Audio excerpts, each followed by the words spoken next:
Assembly میں ہمارے کے پی اسمبلی میں ڈاکٹر عباد صاحب بھی ساتھ تھے، اور ہم نے وہاں پر ایک جو ہم نے سینٹر وہاں پہ بنایا، ہم نے ڈسٹریبیوشن سینٹر جو ہمارے وہاں پر فیملیز آ رہی کو سپورٹ کے لیے 500 فیملیز کو آج ہم نے وہاں پہ جو ہے وہ راشن تقسیم کیا ہے، جو کہ ان کوکڈ فوڈ تھا اور باقی چیزیں تھیں۔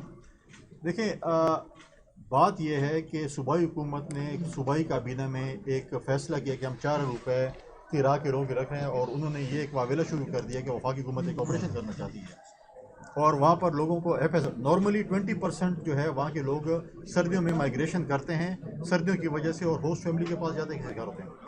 اس وقت 60% جو ہے ان کی فیملیز نے جو ہے وہ مائیگریشن کیے، کیونکہ صوبائی حکومت بار بار کہہ رہی تھی کہ آپریشن ہونے جا رہا ہے، اور ہمیں 4 روپے رکھ لیے ہیں۔ حالانکہ وفاقی حکومت نے کلیئر کر دیا ہے کہ کوئی آپریشن ہونے نہیں جا رہا، سیکورٹی فورسز کوئی آپریشن نہیں کر رہی۔ ہاں، ہم بالکل آپریشن کریں گے، کراچی سے لے کر چترال تک، جہاں پر بھی ضرورت پڑی انٹیلیجنس بیس آپریشن ہوں گے امن و امان کے لیے۔ خیبر پختونخوا میں اگر ڈی خان سے لے کے چترال تک جہاں پر بھی ضرورت پڑے گی انٹیلیجنس بیس آپریشن ہوں گے۔ لیکن مسئلہ یہ ہے کہ یہ چیزیں جو ہیں اس پہ ایک ایسا واویلا مچایا گیا کہ تیرا کے لوگوں کو آنا پڑا، اس سردی میں آنا پڑا۔ اس وقت جو ہے وہ ان لوگوں کو ہم سپورٹ کر رہے ہیں۔ یہ کوئی ہم ٹیمپرری ڈسپلیس پرسن بھی نہیں کہہ سکتے ہیں، یہ ایک ایسی چیز ہوئی ہے، ایسی کوتاہی ہوئی ہے صوبائی حکومت سے کہ انہوں نے یہ واویلا مچایا اور لوگوں کو کہا کہ آپ گھروں سے نکلے، اور آج وہ بے سر و سامان کی حالت میں گھروں سے نکلے ہیں۔ لہٰذا ہم آج حکومت سے بھی یہ کہتے ہیں، صوبائی حکومت کے جو 4 ارب روپے آپ نے رکھے ہیں ان کو ڈسٹریبیوشن شروع کر دیں۔ اگر جو لوگ آئے ہوئے ہیں وہ کم از کم سپورٹ تو کریں اس سردی کی حالت میں، جو فیملی کے ساتھ باہر نکلے ہوئے ہیں بہت جو ہے۔ اور دوسری بات یہ کہ وہ ان کا فوکس ہی صوبائی حکومت کے صرف اپنے 8 تاریخ فروری کے حوالے سے ہے۔ گندم کے ایشو ہے، آپ مجھے بتائیں کہ ہم نے ان ٹائم گندم پرچیز نہیں کی۔ آج ہم جو ہے پنجاب کو، سندھ کو، مرکز کو کہہ رہے ہیں کہ یہ چیز ایسی ہیں۔ چلو، اگر گندم پرچیز نہیں کی ہے، اگر آپ سے غلطی ہو چکی ہے تو آپ لوگوں کو وفاق کے خلاف نہ بھڑکائیں۔ صوبائی حکومت کو چاہیے، ایک سی ایم کا کیا بنتا ہے، وہ سی ایم فون اٹھائے، پرائم منسٹر کو فون کرے کہ ہمیں گندم کی شارٹیج ہے، ہمیں سپورٹ کریں، وزیر اعظم کو سپورٹ کریں گے۔ آج ہماری صوبائی حکومت جو ہے وہ وفاقی حکومت کے ساتھ بیٹھنے کو تیار نہیں ہے، وہ ریاست کے ساتھ بیٹھنے کو تیار نہیں ہے۔ لیکن جو لوگ جنہوں نے ہتھیار اٹھائے ہوئے ہیں، جو ہماری ریاست کے خلاف ہتھیار اٹھائے ہوئے ہیں، جو ہمارے آئین کو نہیں مانتے ہیں، جو ہمارے قانون کو نہیں مانتے ہیں، کہتے ہیں ان کے ساتھ بیٹھو۔ لیکن جو ہماری ریاست ہے، جو ہماری وفاقی حکومت ہے، اس کے ساتھ بیٹھنے کو تیار نہیں ہے، لیکن دہشت گردوں کے ساتھ، ان ملیٹنٹ کے ساتھ جو ہماری ریاست کو نہیں مانتے، ان کے ساتھ وہ بیٹھنے کو تیار ہیں۔ لہٰذا میری ان سے یہ ریکویسٹ ہوگی کہ ابھی بھی آپ سمجھ جائیں، یہ آپ چھوڑ دیں اس باتوں کو، آئیں وفاق کے ساتھ بیٹھیں۔ ہمارے خیر وفاق سے نمائندہ امیر مقام صاحب وہاں پر موجود ہیں، وہ فیسیلیٹیٹ کریں گے ہمیں صوبے کی امن کے لیے، صوبے کی ترقی کے لیے، صوبے کی خوشحالی کے لیے ہمیں آپس میں بیٹھنا چاہیے۔ سیاست ہم کر لیں گے، الیکشن بھی لڑ لیں گے جب اگلا الیکشن آئے گا، لیکن اس وقت ہماری ڈیوٹی ہے صوبے کی بھی اور وفاق کی بھی کہ ہم ایک دوسرے ساتھ مل کر اپنے صوبے میں امن کے لیے کام کریں، ترقی کے لیے کام کریں، خوشحالی کے لیے کام کریں۔ آپ اگر وفاق نے پیسے دینے ہیں، مجلس کے پیسے دیں تو آئیں بیٹھیں، دلیل اور دلائل سے بات کریں، گالم گلوچ سے پیسے نہیں ملتے۔ آپ آئیں اپنا کیس، اگر آپ اپنے فورم پہ نہیں جائیں گے، اپنا کیس پریزنٹ نہیں کریں گے تو آپ کو پیسے کہاں سے ملیں گے؟ لہٰذا ہمیں چاہیے کہ ہم آئیں، ہم اس چیز کا فائدہ اٹھائیں، ہم بیٹھیں آپس میں اور صوبے کے مسئلہ حل کریں۔ گورنر صاحب، ایک اور موقع دیا جانا چاہیے قبائل کو جرگے کی صورت میں کہ دوبارہ وہ جا کے وہاں پہ افغان عبوری حکومت سے بات چیت کر سکے۔ ان کا کہنا یہ ہے کہ ہمیں اگر ترقی دی جائے پیچھے سے تو ہم بھی جا کے افغان حکومت سے کتابی مسئلہ حل کر سکتے ہیں۔ یہ فاٹا کے جو قبائل مشران ہیں، یہ ان کا کہنا ہے، میری صبح جو ان سے بات ہوئی۔ میں گورنر صاحب نے بات کی، سب سے پہلے تو میں اس کا اور ڈاکٹر عباد جو اپوزیشن لیڈر ہے وہ اسمبلی میں، ان دونوں کا وہی جانا، ان کا شکریہ بھی ادا کرتا ہوں اور ان کو داد بھی دیتا ہوں کہ اس مشکل کی گھڑی میں وہی ان لوگوں کے پاس گئے، متاثرین کے پاس گئے اور ان کی داد رسی کی، ان کے ساتھ اظہاری یکجہتی کا اظہار کیا۔ میں کوئی ریپیٹیشن نہیں کروں گا، کم از کم اتنی بات کروں گا کہ ہر چیز پر سیاست کرنا اور ہر چیز صرف وہی ایک بندے قیدی نمبر 804 کے لیے ملک کے مفادات کو قربان کرنا، ملک و مفادات کو پیچھے ڈالنا، کوئی نہ صوبے کے ساتھ انصاف ہے اور نہ وہی کے پی کے کی عوام کے ساتھ انصاف ہے۔ ہم ضرور یہ فیل کرتے ہیں کہ ہر چیز کو اس طرح سیاسی بنانا، ہر چیز پر اپنے آپ کو انوسنٹ اور اس طرح معصوم ثابت کرنا کہ وہی لوگوں کی ہمدردیاں حاصل کی جائے، اور وہی جو خاص کر تیرا کے بارے بات ہوئی اس کو اس طرح شکل میں پیش کرنا.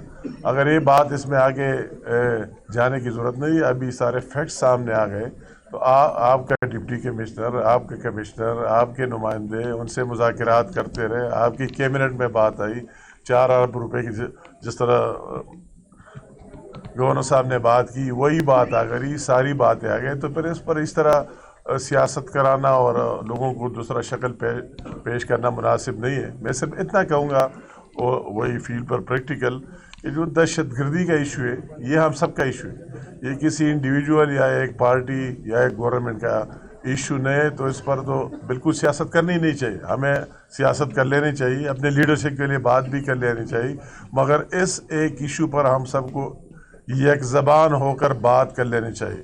اگر ہم اس پر دگلی پالیسی اور ڈبل معیار نہیں رکھنا چاہیے. جس طرح بات ہوئی کہ آپریشن اگر ہو رہا ہے تو وہی پالیسی میں کوئی چینج نہیں ہے, وہی انٹیلیجنس بیس آپریشن پورے ملک میں ہو رہا ہے. جہاں آپ کو اطلاع ملتی ہے جو کچھ آتا ہے اس کے خلاف وہی بات ہوتی ہے. تو پھر اب اس کو اسی طرح پیش کرنا اس صوبے کی عوام کے ساتھ زیادتی ہے اور ناانصافی ہے. ہم ان کو ہمیشہ کہتے ہیں کہ آپ اگر یہ انٹیلیجنس بیس آپریشن بھی کہتے ہیں کہ فوج نہ کرے, تو آپ دوسرا آپشن بتائیں, دوسرا طریقہ بنائے کہ آپ کے 12 سال سے آپ وہی رہے, تو آپ نے کتنی محنت کی ہے, کتنی وہی لا انفورسنگ ایجنسیز کو مضبوط بنائے. تو آپ کے ساتھ آپشن کیا ہے؟ دوسرا آپشن تو ان کے ساتھ دوسرا آپشن بھی نہیں ہے. تو یہ کام تو بھی نہیں ہو سکتا ہے کہ اگر آپ کے ساتھ دوسرا آپشن بھی نہیں ہے اور پورا KPK نو گو ایریا بن جائے. اس لیے جہاں بھی آپریشن اس طرح اطلاعات ملے اسی پر کی جا رہی ہے. مگر ہمیں اس بات سے, ہم دونوں کا تعلق KP سے وہی سرکاری عہدہ اپنی جگہ, مگر اگر ہم دونوں بات کرتے تو وہی کی لوگوں کی مشکلات کو اور تکالیف کو دے کر بات کرتے.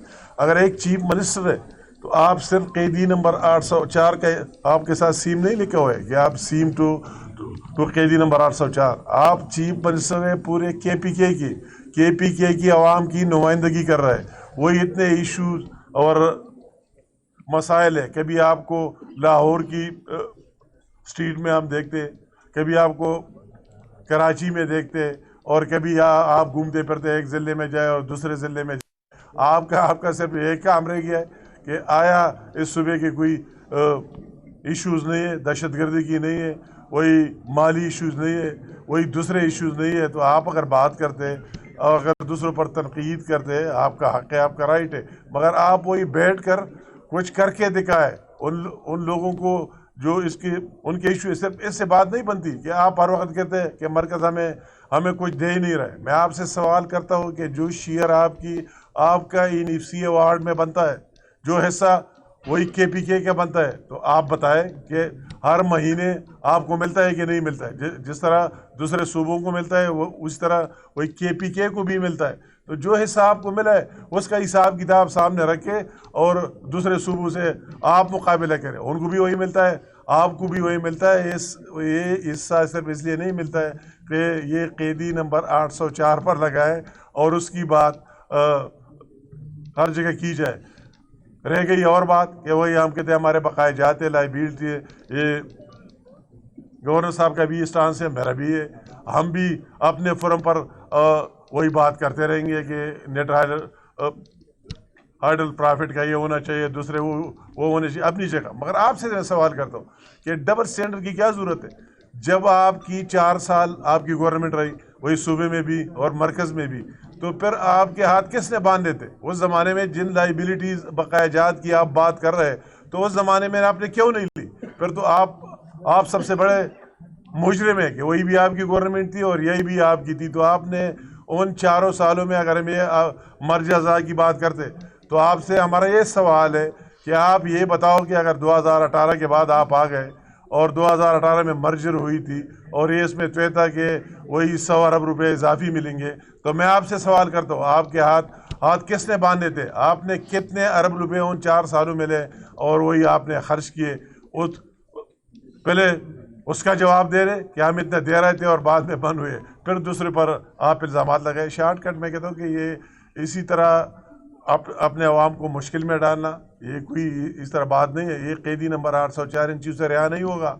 وہ عدالت اور کورٹس میں آپ کو جا کر اس کی بے گناہی ثابت کرنی ہوگی، تب اس کی رہائی ممکن ہو جائے گی. اس سے کوئی چینج نہیں آئے گا. آپ ان احتجاجوں سے آپ پاکستان کے عوام اور کے پی کے عوام کو خاص کر آپ مشکلات میں صرف ڈال سکتے. اس میں کوئی شک نہیں کہ ان کو مشکلات میں جا سکتے ہیں. بقایا وہی قیدی نمبر 804 کو اس سے نہ کوئی ریلیف ملے گا نہ کوئی سہولت ملے گی. ان کو وہ سارے مقدمات جو اس نے کیے وہ ان کو فیس کرنے ہوں گے، اور ان کے پاس صرف آپ یہ کام اس کے لیے کر رہے کہ عوامی ایشوز آپ سے پیچھے رہ جائے. اس کا کوئی سوال ہی نہ کرے کہ کیا ایشو ہے، اور آپ کی وہی بیڈ گورننس آپ دبانا چاہتے ہیں کہ لوگ آپ سے پوچھیں کہ یہ کیوں نہیں ہو رہا ہے، وہ کیوں نہیں ہو رہا ہے. تو آپ نے اس کے لیے یہ کام نکالا ہے کہ دوسرے پر الزامات لگائے اور بلیم گیم کا سیاست کی جائے جو زیادہ چلنے والے نہیں ہوتے. Thank you. آپ نے بات کی ہے مذاکرات کی. آپ مجھے بتائیں کہ پاکستان نے ہر انٹرنیشنل فورم پہ ہم نے اپنے ثبوت پیش کیے ہیں کہ انڈیا اور اسرائیل جو ہے وہ افغانستان کی سرزمین استعمال کر رہا ہے پاکستان کے خلاف، اور وہ افغانستان مان نہیں رہا اور چیزیں نہیں ہیں. تو آپ کہتے ہیں کہ آپ ان لوگوں سے مذاکرات کریں جو آپ کے آئین کو نہیں مانتے، آپ کے قانون کو نہیں مانتے، آپ کی ریاست کو نہیں مانتے، ان کے خلاف ہتھیار اٹھائے ہوئے ہیں. کن کو شہید کر رہے ہیں؟ کون جنازے اٹھا رہے ہیں؟ ہماری فوج اٹھا رہی ہے، ہماری فرنٹیئر کور اٹھا رہی ہے، ہماری فرنٹیئر کانسٹیبلری اٹھا رہی ہے، ہماری پولیس اٹھا رہی ہے. آپ دیکھیں ایوریج ٹھیک ہے. عوام کو کس طریقے سے جو ہے آپ مجھے بتائیں ڈیولپمنٹ کام نہیں ہوتے، ان کے لوگوں کو جو ہے وہ وہاں سے اٹھا لیا جاتا ہے، اغوا کر دیا جاتا ہے. عوام برائے تعاون کی چیز ہوتی ہیں. تو کون سے اسلام میں یہ لکھا ہوا ہے جو اسلامی ریاست بنانا چاہتے ہیں کہ آپ جا کر کیڈ کالج کے بچوں کیڈ کالج پر حملہ کریں، بچوں کو شہید کریں؟ یہ کون سی اسلام میں ذکر ہے؟ لہٰذا وہ کسی چیز پہ بھی اس پہ نہیں ہے. اس سے پہلے بھی ان آفیشلی جو لوگ جرگہ لے کر گئے تھے ان کو کیا جواب؟ وہ اس لیے یہاں پر آئے ہیں کہ واپس جائیں گے، وہ اس لیے نہیں ہے کہ واپس جائیں گے. لہٰذا یہ چیزیں جو ہے یہ باتیں کرنا کہ جی مذاکرات اور یہ چیزیں، یہ لوگوں کو دو طریقے ہیں. وہ اس بارڈر کے اس پار انگیج کیا جاتا ہے لوگوں کو، جی آپ اختیار لے کر آئیں اور ہم آپ کو کریں. بارڈر کے اس پار پی ٹی آئی جو کام کر رہی ہے وہ لوگوں میں انتشار پیدا کر رہی ہے کہ دیکھیں ہمیں گندم نہیں مل رہی، ہمیں چیز نہیں مل رہی. آپ مجھے بتائیں کہ 13 سالوں میں جو امین مقام صاحب نے بات کی ہے، ایک میگا پروجیکٹ بتائیں. میں 2 سال سے یہاں پر بیٹھوں پشاور میں نے ایک بجٹ میں بھی ان کا میگا پروجیکٹ دیکھا جنہوں نے ہمارے وفاق کو دیو کہ میگا پروجیکٹ میں چاہیے. ایک ہسپتال بتا دیں. اب وہ کہتے ہیں LRH بھی ہم نے بنایا، جب اس پارٹی کی بنیاد ہی نہیں رکھی تھی انہوں نے خواب بھی بنایا. ایک ہسپتال بتا دیں کہ انہوں نے بنایا. یہ کہتے ہیں کرکٹ کا ہم نے ورلڈ کپ ہمارے جو ہے وہ کپتان نے جیتا تھا، چلو فل ٹیم سے. ایک اسٹیڈیم بتا دیں جہاں پر انٹرنیشنل کرکٹ ہو سکے. 7 سے 8 پلیئر ہمارے پشتون ہیں ہماری کرکٹ ٹیم میں. ہماری پشاور زلمی کی اپنی PSL کی ٹیم ہے. ہم انٹرنیشنل کرکٹ اپنے صوبے میں ایک گراؤنڈ پہ نہیں کھیل سکتے جہاں پر نوجوانوں کو اپنے کھیل کے میدان فراہم نہیں کیے ہوں. آپ کے اسپتالوں کی یہ پوزیشن ہے. آپ کے صرف 4 ارب روپے آپ نے صرف اپنے 34 یونیورسٹیوں کے لیے 4 ارب روپے رکھے ہیں، جو کہ چاروں سے سب سے کم ہے. مجھے بتائیں 4 ارب میں آپ 34 یونیورسٹیاں کیسے چلا سکتے ہیں؟ آپ کہتے ہیں جو لائبریری بنا رہے تھے گورنر ہاؤس اور پرائم منسٹر ہاؤس اور پریزیڈنٹ ہاؤس ہے، وہ بھی کہتے ہیں کہ نہیں یونیورسٹیوں کی زمینیں بیچو اور کام چلاؤ. تو زمینوں بیچنے سے کام چلتا ہے. ٹھیک ہے، آپ کا پوائنٹ آگے. سر ایک کوشچن ہے سر، حنزہ میں جو زلزلہ آیا ہے ابھی تک وفاق سے کوئی دیا نہیں ہے اور ہزاروں لوگ ٹین میں ہے ابھی تک. تو آپ کا گورنمنٹ کا اس میں ہم ان کے ساتھ کلوز کوآرڈینیشن میں ہماری آج بھی میٹنگ ہوئی، کل بھی میٹنگ ہوئی. وہی حنزہ کے لوگ بھی آئے تھے میرے ساتھ ملے، اور وہی ہم نے ان کو کہا ہے کہ آپ کو جو بھی ریکوائرمنٹ ہے، یا اللہ تعالیٰ نے رحم کیا کہ زیادہ جانی نقصان اور یہ اتنا نہیں ہوا ہے، مگر جو مالی نقصان ہوئے اور دوسرے ایشو ہے، تو ہم نے ان کو کہا ہے کہ جو بھی چیزیں وہی جو ریلیف دے رہے ہیں فرسٹ ایڈ میں وہ انہوں نے دیا ہے. ہم نے کہا مزید جس طرح ہم نے فلڈ میں کیا آپ کے سامنے، میں خود گیا جو سیلاب آیا، وہی چیک بھی سارے لوگوں پر تقسیم کیے، جگہ جگہ بھی گیا مشکل میں بھی ساتھ.